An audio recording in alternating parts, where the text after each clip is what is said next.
Okay, so we're continuing on. Did a few more courses, just one bag of mortar today. I didn't really want to stack too many high here because the mortar's was soft when you put it on, and the weight will compress it and put you out. So I was sort of keeping the mortar in the drum, the mixing drum, until I needed it, so that I could let this go off a bit so it wouldn't compress. So I got one more course. I ran out of mortar. I didn't want to mix up another batch just for one more course, so I got one more course to lay, and that'll be the height of the lentil, same as over here. And I'll have to let that sit at least a couple of days, would be good, so that when I put the lentil on there, it won't try and weigh down and squash it.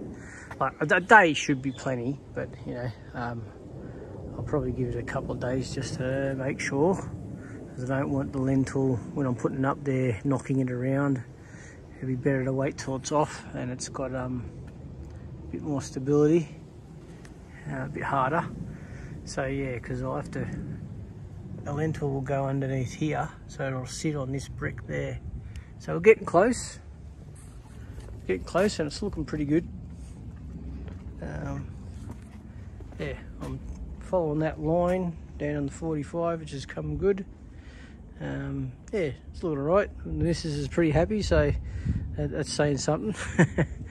Okay, catch you on the next update. G'day guys, welcome back. We're continuing on with the renovation. Today I've got one more course of brick to do, and that will then become the foundation for the lentil to support the brickwork above the window. But I've hit a snag. My old window, I didn't have to worry about brickwork above it, and it basically has, as you can see there, just a bit of cement sheeting at the top of the window. But, and this is due to my inexperience and untrained I suppose. The new window is a slightly different design to the old one, but in a way it's the same. So the reveal is stapled by the look of it here. There's a reveal there, and that goes to through the inside cavity of the framework to sit flush up against your plaster. So that's been stapled to the aluminium window frame here, and then there's this, the frame extends out and comes down to encase your glass, and then your brickwork should be sitting inside here. Well, your lentil's going to sit inside there, but I've made it so the lentil comes up to the outside here. As you can see, my brickwork sits nice and flush, or just above level with the reveal on the outside here. So that means when I put the lentil on the brick, it's going to sit above here, and I'm going to have a gap here, and I don't like that gap. Now I can always fill that gap with a bit of angled aluminium, and you know, glue it to the lentil, and that will just extend this a bit higher and be like it's all aluminium. That can be done. But another way, which is the way I think I'm going to go, is I'm going to cut this brick down so that it's sitting just above this edge of the window frame, maybe a couple of mil above it, and that will give me the bearing for my lentil, and so the lentil can sit in this void a couple of mil higher, which I could then fill that gap with a bit of silicone later on, or some expansion joint, probably better. A little bit of expansion joint, I can fill that void. Silicone will probably do the job. It's not going to flex a lot because it's only going to be hopefully a 2mm gap. That may fluctuate along the length of the beam depending how straight the lentil is. But that gives me another problem. Because my lentil is 150 high, it's a angle line, it comes out 100mm from here out. And there's not also another issue is that because the lentil's 10mm thick, and where my brickwork sits, as you can see, it's sitting out, and it's sitting out like that because to allow enough room for the lentil, and then you put the brickwork against the lentil, that's where my brickwork ends up sitting. It comes out here. So to fix that problem, I'm going to have to trim the brick on the inside a bit to give me clearance, so then I can flush off the brickwork at the front here,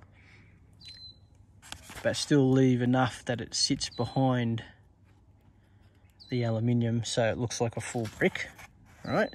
But the other part I run into, because the lentil is 150 high, so from here up 150mm, it actually comes in behind the brick here, and because that brick is sitting in too far, it's going to hit that. So I find myself now having to remove, I'm going to have to remove this brick, and I'm going to have to remove this brick as well, because the lentil is going to come all the way back to here, because I need a certain amount of bearing so that it doesn't bow in the middle and put weight on the window. So I'm going to have to remove this brick, and they all have to be cut down at the back to give me room for the lentil. And that'll also give me a larger gap here between these two, but that's no issue because that'll make the lentil slide in there nice and easy, because at the moment it's it's spot on. The lentil is going to basically, I'd have to probably tap it through to get it in there, which it would have been doable, but then I end up with the void here, this gap that I have to fill. And I think I'd rather do the extra work and cut these all down to suit there and them, because that means my brickwork will, well, my lentil will be sitting just above that all the way along, no gap. It'll be a lot neater, I think. And that also creates some problems at this end, because I also have to cut down all of these bricks to here to match the height, because at the moment I'm, you know, pretty spot on there with my string line. If you look at the back of the brick, line that up with the string line, it's spot on there, but that's too high now. I'm gonna have to cut that down. So I have to cut down all the bricks, because the lentil comes to about here. It's almost a brick and a half, pretty much. Comes to about here. So to maintain the mortar line, which is not really a problem because this is all going to be bagged and painted anyway. But you can still see the mortar line through the brickwork. So, you know, like, it is bad and it is a rough finish, and you can see these bricks are in and out like crazy on the original one. They haven't done a great job with the brickwork because it is a really rough finish. Right, so but I can see the mortar lines through, and I want to maintain the mortar line. So that means I have to cut all these bricks, not only this corner to match the corner, but then I have to cut them down to match the new mortar line that's going to come across there. So a little bit more work than I was expecting today. I was hoping just to, today I was just going, oh yeah, yep, no, mortar these next course in, and then let it dry for a couple of days, and then go at it with the lentil. But bit of a curveball, but I think we've worked out how we're going to do it. You know, a little bit of thinking rather than just dive in and do it. little bit of thinking, and you can usually solve the problem. So basically just got to cut those bricks on the inside and cut them down to just above the height of here, so the lentil will sit a little bit higher, and that gap, a bead of silicone will fill that, and we'll be good to go. So yeah, I've got to get into it. Catch you soon. Okay, so we figured out what we're doing, and I mentioned it earlier, the plan, and it's exactly what I ended up doing. So if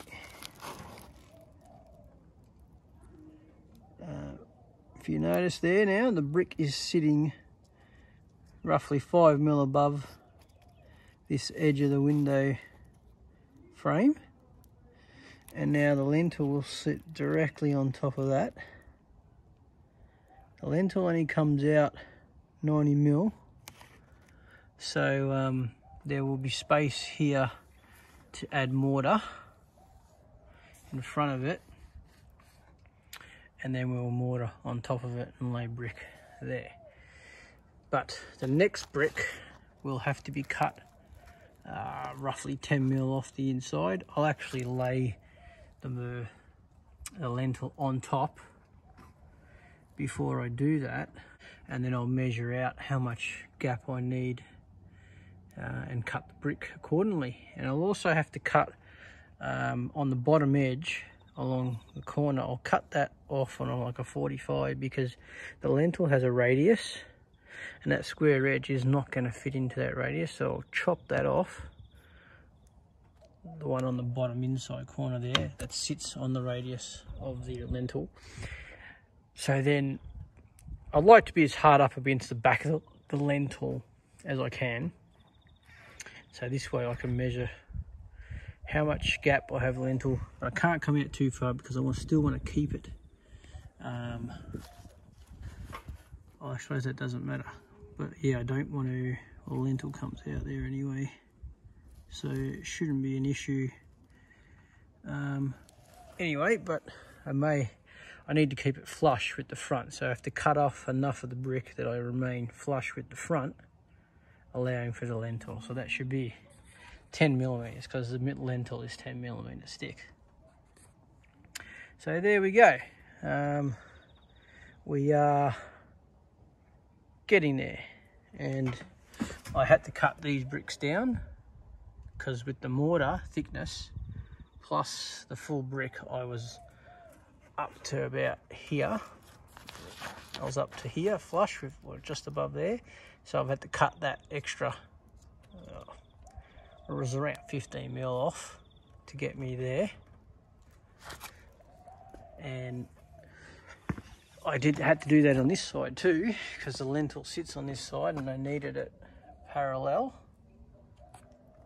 So all those have been cut down, that 15 mil all the way to that edge,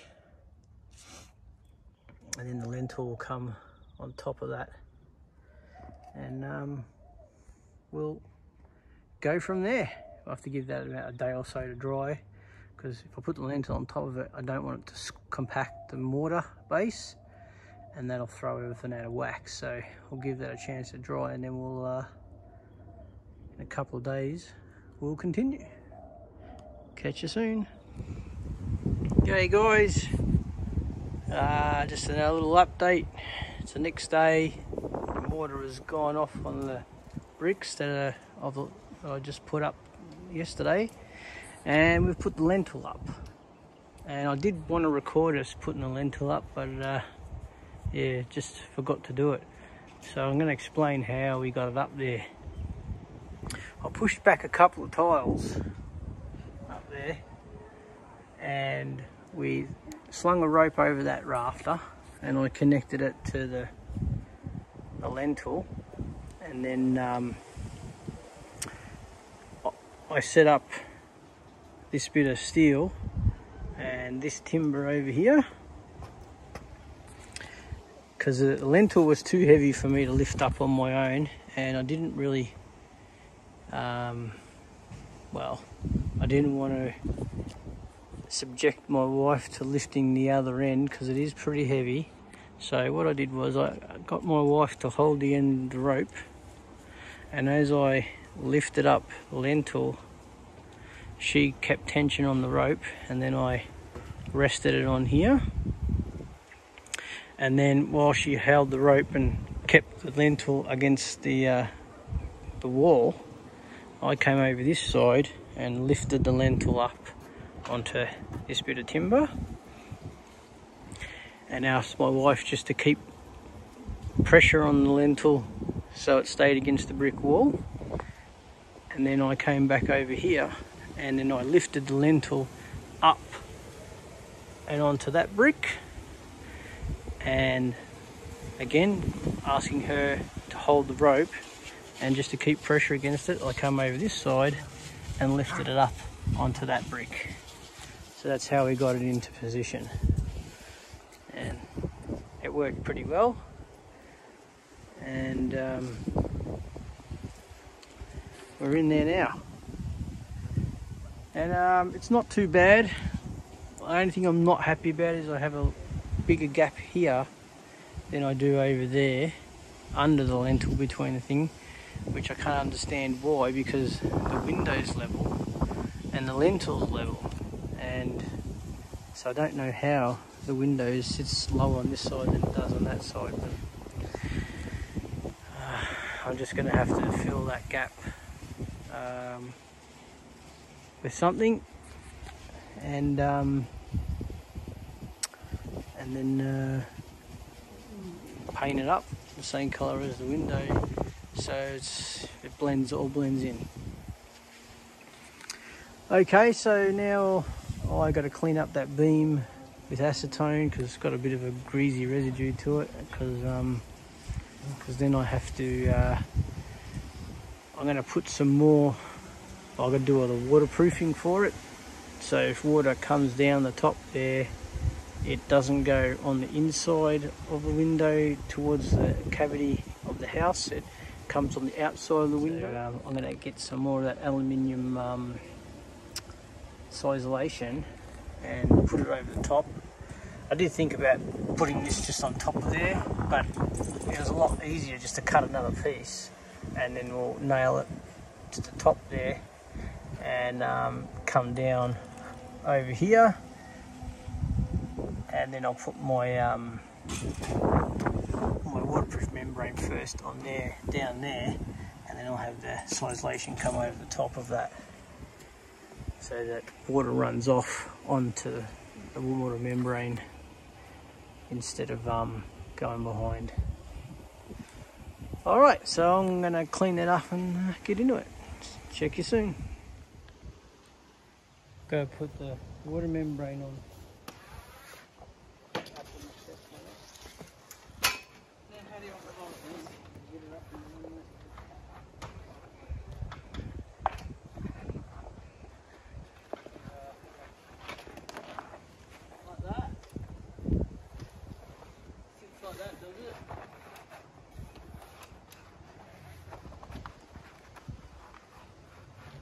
That in behind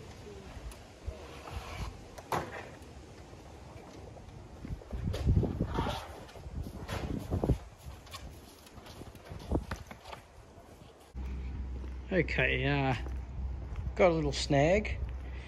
Turns out my weatherproofing membrane is not wide enough. Like it's wide enough for the actual lentil, but then I don't have enough length to then attach it to the wall. So I was going to go buy a wider one, but this stuff only comes in like a long roll, and because I've got so much of this size, I had a little think about it and thought, well, why can't I just overlap it 10 or 20 millimeters and I'll staple it together.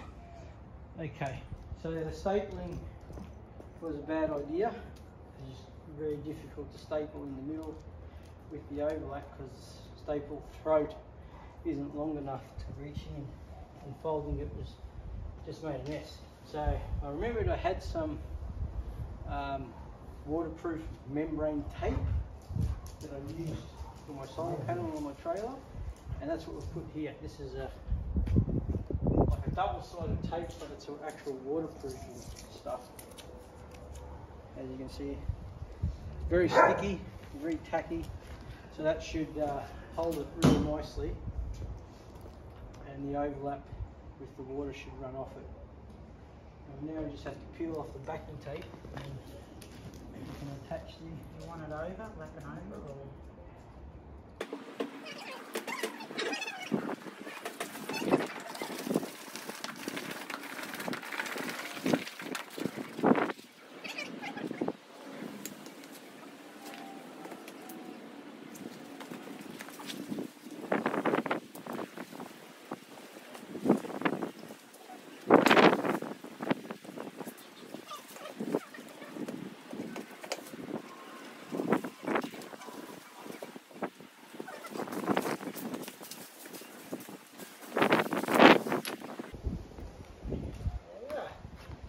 have our overlapping join. Now, okay, see that's long enough. Hopefully that's long enough to reach over the aircon piping. If not, we might have to join another piece. Okay. That's that.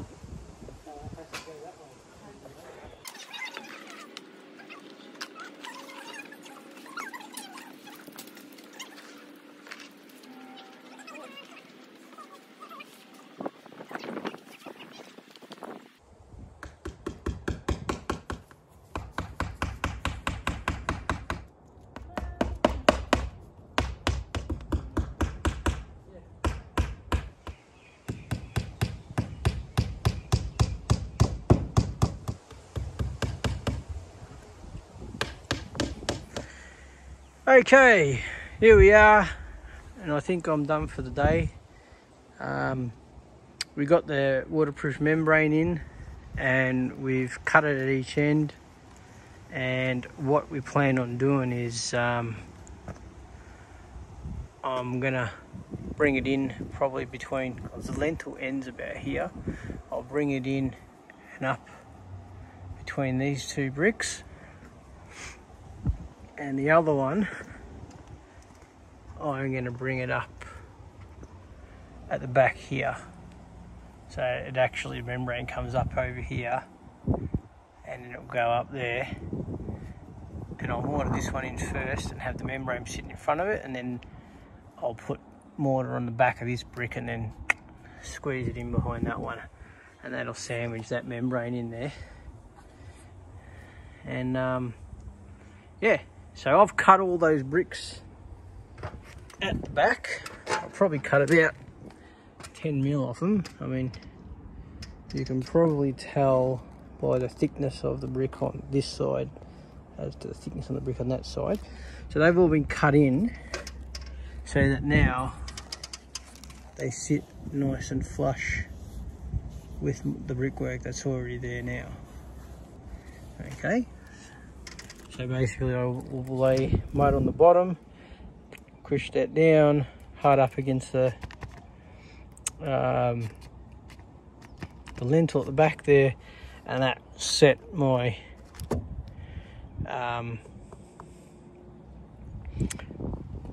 how far my setback, and you see you end up with a bit of a gap there where you won't be able to put mortar there because there's nothing to hold it to, but I should be able to, yeah, there will be mortar in there, and we'll just scrape that along as we go. So that's all ready, and I've put this other piece of aluminium. I'll just remove one of these so you can get a look what we've done here. Right, so we had the double, we doubled up the water membrane here, and that was nailed back up to here above the pipe work, which is right there for the aircon. And but then we ended up with a leak point there because I was only nailed on Now, I could have ran a bead of silicone and then pushed it on there to seal that. I had so much of this left over. I actually had an offcut from when I cut this top section. So it was already cut, and all I had to do was then just trim it to length. And I just nailed it over the top of it. You know, doubling up on the sizelation. Because I've got leftover, I'm not going to be using this on anything else anytime soon.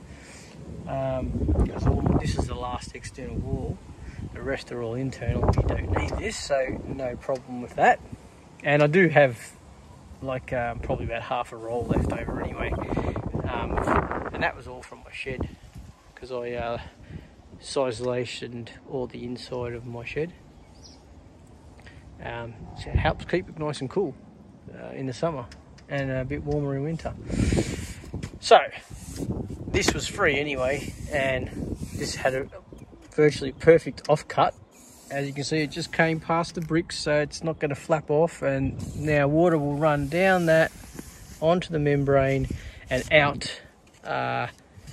Well, going by my I would assume you'd run it out here, but when I look at my neighbours, if you can see, no, I want to go a bit closer.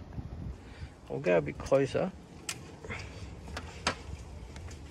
Right, when we look at my neighbour's house, as you can see, this is my neighbour's house. There's the lentil above the window, and then the breathing holes, or the weep holes, are actually 2 bricks above, or 3 bricks above the lentil. So, I think I might do that. That sort of doesn't make a lot of sense to me, in the fact that I thought the weep hole was to allow moisture to get out. So if moisture ran down there, it can get out. But if you put, there's no way for it to get out down here, then it's going to stay in there. But that said, it doesn't rain constantly here. Our weather patterns are very, you know, we might have a wet week, but then I think with the heat and the wind blowing, as long as you can let air out of that cavity, it's going to dry up whatever gets in there. Because even if we have a lot of rain, it's not getting in there. That's more condensation, I'd say, that'll be forming in there. And those weep holes, which yeah, that'd be 3 bricks by 1, 2, so it'd be on that brick 1 where the lentil is, 2, and then they'll be going on that one there, along there. I think I might do that, yeah. I think I'll do that. Because I don't like the idea of not putting mortar between here and there, because well, mortar's sitting on here, but yeah, there's just nothing else there to hold it. So I think I'll do that. We'll mortar all those along, and then we'll put the weep holes 2 bricks above that one. That's it. They're all cut, and I've done the angles on the corner here as well. So that's all ready to do that whole line. I am going to have to cut more bricks for here. Like, I have to keep overlapping this, and I'll maintain that. So the next one will go over there, because I will have to put probably a little smaller than a half brick there, and then I can then go a full brick over the gap, because I sort of got it stuffed up because of this part here. But yeah, I want to bring that back on the next course, so I'll cut the brick a little shorter than half, and then go a full brick off again. So that should put me every full brick in half, like a full brick will be either side of the gap, and then I'll maintain that, so when I get back over to here I will be following this again, because that's half brick. So the next brick should come half over that, half over this brick, and then over to there again, and then I can do the same thing as I've done with this one. The full brick will go all the way around to here and then get cut that way, and I'll just put a short brick in there and then continue on with that pattern. Gonna have to remove that that cement sheeting because that's going to be in the way, as you can see. So I have to take that off and shorten that. I've only left that on there now just mainly for weatherproofing to stop the weather getting in there, but that's going to have to be removed. Yeah, it's Good Friday tomorrow, so I don't think I'll be doing any work tomorrow. It just depends on my wife. We'll see what happens. But yeah, that's coming down. So I'll take them down today, and then that'll be ready for tomorrow to go. Well, the next time. All right, I'll catch you guys later. Oh, one other thing before I let you go. Now, I did a review on this tile brick cutter, Bayer, and I was really happy with it, and I still am happy with it. But I have heard people say these cheap brick cutters, tile and cut cutters, have crap blades, and I wasn't getting that problem until today. Okay, so here is the old blade. Now, as you can see, there is no, like I was trying to cut, because I had to cut these bricks all along the length of the blade, the length of the brick here, so because they were too wide. And as you can see, this is one I was sort of cutting on, and instead of cutting, I don't know if you can notice it there, that there's a slight, you can see where it's cut, started cutting, and the blade actually flexed out because it wasn't cutting anymore. It was just rubbing, and it got pushed out and stopped cutting, and I turned it around thinking that maybe it just didn't have enough to bite into it. But then I've noticed, the blade's flexing out, and when I've stopped it and had a look at it, like, there is no cutting edge left on the blade. So you can't expect the blade to cut when there's no diamond on the blade left to cut. It's all gone. It's down to the metal now. There's a little bit on the outside here on this side, but that's it.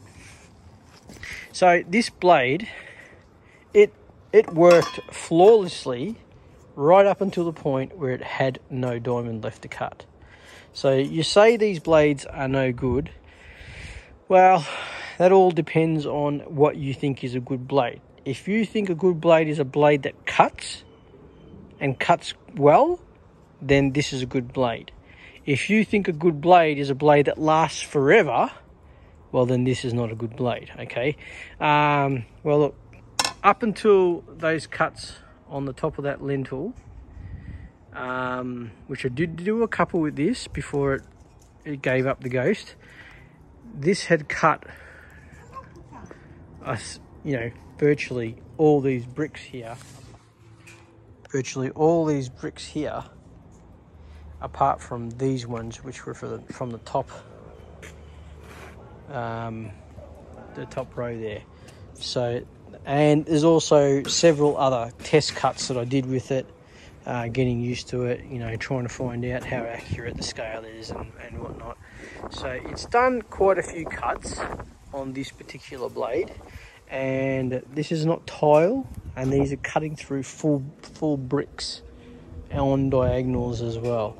So yeah, I think this blade did well. It's no doubt a cheap blade, and generally just about everything comes with a cheap blade, because that's how they make money on them. They put cheap stuff on them that's replaceable, and then you have to go buy a better one. So I've at the moment got a blade on there that, believe it or not, it's probably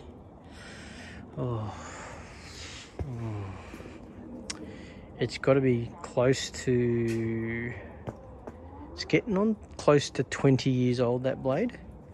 I mainly bought it because when I did the pavers, I hired a brick cutter, but then about a year or two later, my neighbour built, or might have been a bit longer than that, not sure. And he built his garage on the fence line, so when he dug along the fence line for his garage foundation, the fence fell over, and we had a timber fence here and decided to replace it with ColourBond. And at that point in time, I knew I'd have to, because the pavers were all the way to the fence line originally, and I knew that when I got the fence installed, he's going to need room to work. So I pulled the pavers back, I don't know, about 800 there, maybe almost a metre, something like that. I pulled them back and remortared them in, and that meant I had to cut a few more bricks all along here, and I wasn't going to hire a $200 brick cutter to do that. Little did I know, the blade cost me $200 anyway. So, but I get to keep the blade. I didn't get to keep the brick if I hired the brick cutter. So I just hired I bought a new blade, that blade that's there, and used it on an old drop saw. And the drop saw was pretty much dead. It was a super cheap auto drop saw for cutting steel, and I used it. It was used it dry actually, to cut the bricks that I needed all along there, which I couldn't reuse the ones that were already in there because these are a herringbone, but they're on a 45 because that's the best pattern for driving on, and I drive on these a lot. So when I moved it out, a lot of the old ones that were close to it, they didn't fit because it was the length was totally different. Some I probably could use, some I had to trim a little bit, but majority of them had to be just cut pretty much all the way along there again. And yeah, so that's the story behind that blade, and that's, like I said, close to 20 years old. And as you can see, it still has some diamond blade left. See the bit at the end there? That's all the diamond teeth left on it, is that little thickness just on this edge right there. Now that did used to be a lot further out here, and it's worn down, and it's probably just past half of its life now, because I have used it to do some other things in the past, some tile cutting as well.